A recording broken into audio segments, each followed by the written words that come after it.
Are you thinking of taking a gold loan ever in your life? Like in your past, you must have thought, or in the coming near future, you want to take a gold loan. Do you know the whole process for it? Do you know what should you do? So today, in this video, I will be talking about gold loans, the whole process. I will be explaining to you.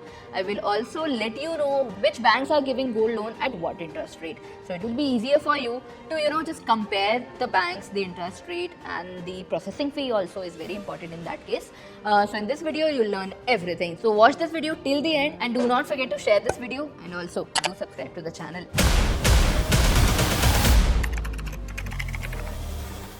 Recently, one of my friends has taken gold loan of 10 lakh rupees. So I have secretly taken his documents and I'll show you guys that what is the reality of gold loan and what will be there in the documents when you take a gold loan from the bank's end. So we will discuss practically everything about gold loans. So basically the process starts when we take our gold to the bank and we pledge it. Like we give the gold to the bank and they will give us the money. So what happens in this process is you visit a bank branch, like whatever bank you are thinking of. I would suggest you to go to a government bank instead of any private bank, or NBFCs now in that case are there. So whenever you visit a bank branch, you basically go to the manager, you give your gold to them and you ask for the money against your gold, which we call as gold loan. So there are 3 tests that happens after you give that gold to the bank. So when the bank manager receives your gold, they don't have any idea about the gold purity and everything. So there are people who can make fool out of the bank people that this gold is real, or maybe in the terms of the weight or in terms of the carats and everything. So to actually check the credibility of the customer who is coming to the bank to just give their gold and ask for the money, so bank called a evaluator, or maybe we can call in simple language it is he is a goldsmith basically. So he checks the purity of the gold. So a first check comes under a stone test. So basically the goldsmith or the evaluator we can call it. So he checks the gold on the stone, he rubs that gold on the stone and he can check that whether the gold is pure or not. Then the acid test and then the file test comes. So acid test is basically when that gold is rubbed on that particular stone. When acid is dropped on that stone, on the gold, that acid is dropped on the gold and we can know whether the gold is of a 22 carat gold or 18 or 14, whatever. So that is done in that test. So after checking all those things, your gold is basically packed inside a box or any package kind of thing, and it is sealed, and then the gold is taken to the bank vault. So basically a vault is a kind of locker, we can say, for the bank, where the bank people keep all the money or all the gold thing. There are different vaults for everything, so they keep the gold in the gold vault or whatever they called it, but a locker kind of thing to get it secured, and all the sealed gold is kept there. So whenever you return the money and and all of your loan to the bank will return your gold to you. So now the question is that how much amount can you take as gold loan against your gold? So basically it is decided by the RBI, like the new rule says that only 75% LTV, that is loan to the value, is to be given to the customer by the bank, not more than that. But there are several banks who offers 69% or 70% or 71%, but not more than 75% can be given as a LTV or as a gold loan against your gold. Now for example, if the value of your gold is 1 lakh, so you will get only 75,000 against your gold. But we all know that gold loans are basically the most profitable business for the banks. But these RBI changes have challenged all these businesses now, because only you can give like 75% of the amount can be given. Now if the bank is offering less amount, they'll get less interest on that. But previously it used to happen that they give the exact amount or a certain little higher percentage on your gold loan, and they, of course, in return they'll get the higher interest. So now the businesses of the banks are also, they are facing a downfall for that. But RBI is the RBI, he is the god for the finance industry. So everything happens according to the rules and regulations. So the new rule says only 75% LTV can be given against the gold loan. Another important thing that comes to the mind of the people is that from which bank they should offer. So basically you can see a table on the screen. This is a list of the banks which are offering what percentage of interest you have to pay against your gold loan. So you can see on the top it is Indian Bank, then PNB, then Canara, then Bank of India, then Union Bank of India, Central Bank of India, then UCO Bank, State Bank of India, Bank of Baroda. So basically total State Bank of India, they all are like government banks which are offering less interest on the gold. After that you can see private banks, and then like NBFCs which offer the highest interest on the gold loan. So I would suggest you that you can opt for government banks whenever you want to have a gold loan. So because of the interest rate, of course, and the processing fee as well, there are certain banks which offer like more than 1% or more than like a 0.5% as a processing fee. But the government banks, of course, in comparison to the private banks and the NBFCs, they offer less interest. Now, like I've told you that there are certain banks which offer 70% or 69%, but how do they bifurcate all these percentages depending on the person? So it is basically divided into two categories. One is for farmers, the people who have farmlands, and one like who's salaried or a businessman like you and me. So banks usually offer 75% LTV to the farmers and 69, 70, 72% percentage of this LTV to the salaried or the businessman. Now, the process starts, as I've told you, that you visit the bank branch, the goldsmith or the appraiser also, or the valuator, we called it in the bank terms. So he comes, he checks the purity of the gold, your gold is then sealed and kept in the bank vault. So basically that person who has come as an evaluator, he works for the bank. He charges certain fee for checking that thing, that may be up to 500, 2000 rupees. So if the amount of the gold is like higher, so they'll charge higher amount. If the cost of the gold or the value of the gold is less, they'll charge a lesser amount comparatively. So now here on the screen you can see the document that is given by the bank, like what you have pledged to the bank to get a gold loan. So they have mentioned everything about the gold.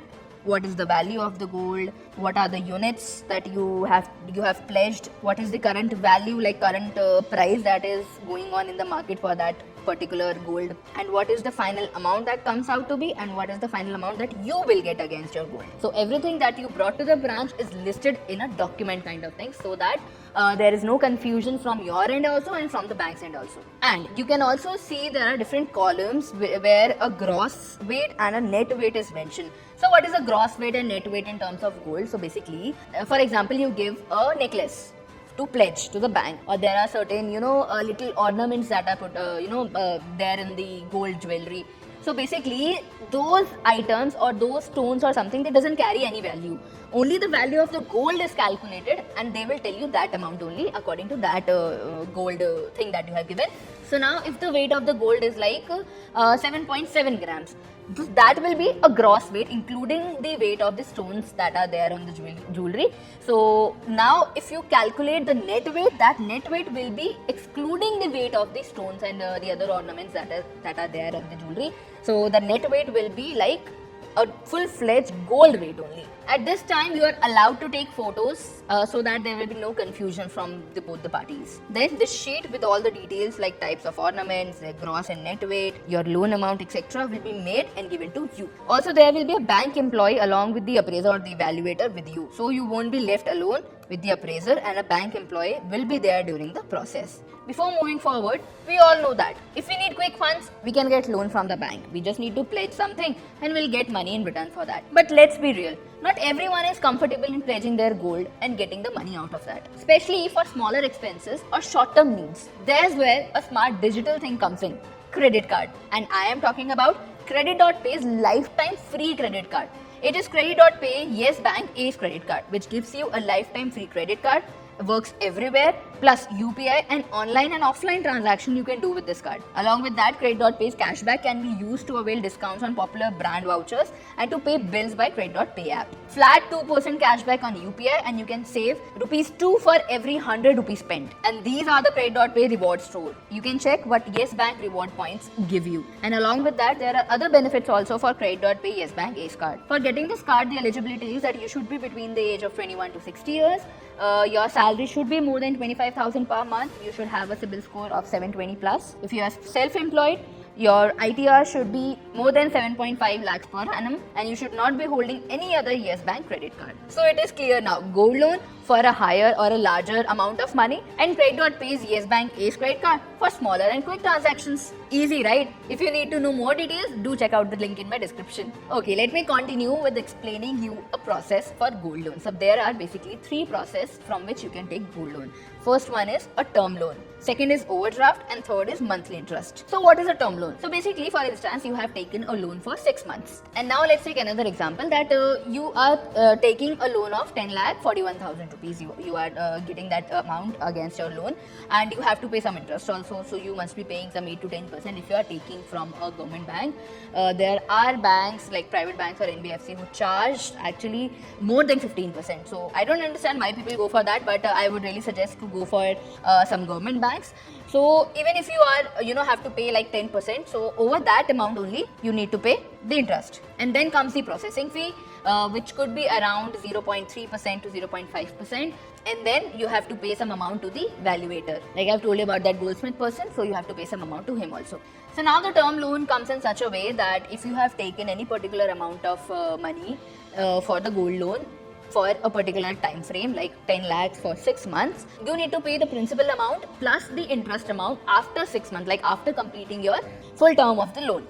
So this is basically you don't have to pay interest or the installments every month against your loan. You get a loan of 10 lakh rupees, the amount will be credited to your savings account. So one more thing to remember, that it is not necessary that you will take gold loans from that similar bank where you have a savings account. It is not necessary for that. You can take gold loans from any bank even if you don't have a savings account in that bank. Only your Aadhaar card and your PAN card is required.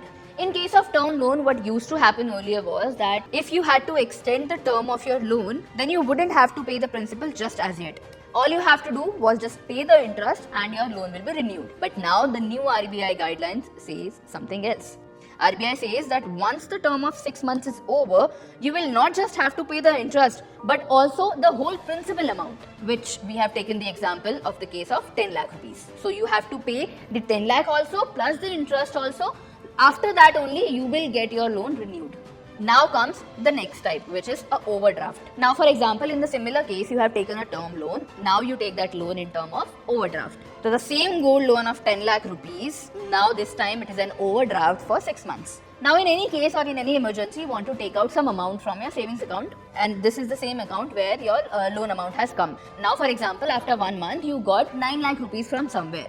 So now you can deposit that 9 lakh rupee against your that 10 lakh rupee that you have taken. In the same account you have deposited that 9 lakh rupees. So now the interest will be calculated on that 1 lakh, remaining 1 lakh only. You don't have to pay interest on 10 lakhs. Now you can also use that money, like the credit and debit thing can happen from the same amount also and the same account as well, of course. Now this overdraft facility is basically helpful for small businessmen or people who work in a sector where they can get a large amount of money at one time and they can deposit the amount against their loan that they have taken, and the interest will be then calculated on the remaining amount only. Now comes the monthly interest gold loan. So in this you have to keep repaying the interest amount every month on the gold loan. So if you have taken the loan for 6 months, so you have to pay interest every month. So this basically comes in a better way than term loan, because you don't have to feel the burden of paying the whole interest after 6 months. You can pay the interest every month, so that it can give you a relief also, that I don't have to pay a larger amount of money in one single go. Now comes the payment charges. As I have told you, there are multiple banks who offer different interest against the gold loan. Also they'll charge some processing fee, which could be around 0.2% to 1%, and also there are foreclosure charges as well. Now foreclosure means that if you want to close your loan before the time of the closure, like so if you have taken your loan for 6 months, now you want to close it before 6 months, like 2 months you need to close it. So there will be some foreclosure charges that depends from bank to bank. It could be 1% also. Few banks says that if you want to pay the whole amount before the time is done, so you need to pay 1% extra, like 1% penalty will be there. Now on the screen you can see new guidelines that has come from RBI, which will be effective from 1st April 2026. So the LTV cannot exceed 75%, proof of ownership of gold should be given or self-declared, and also the max gold loan against gold coin if you want, so you can have it for 50 grams, and for gold jewelry it can be 1 kg. And the last one is you have to pay the principal amount plus the interest, then only you can get your gold loan renewed. So this was the whole process for gold loan. I've told you all the 3 types of gold loans that you can have. If you have any doubt related to this video or this content type, please let me know in the comment section. And by that time, I am Mansi. Will see you in the next video. Boss Wala. Be the boss.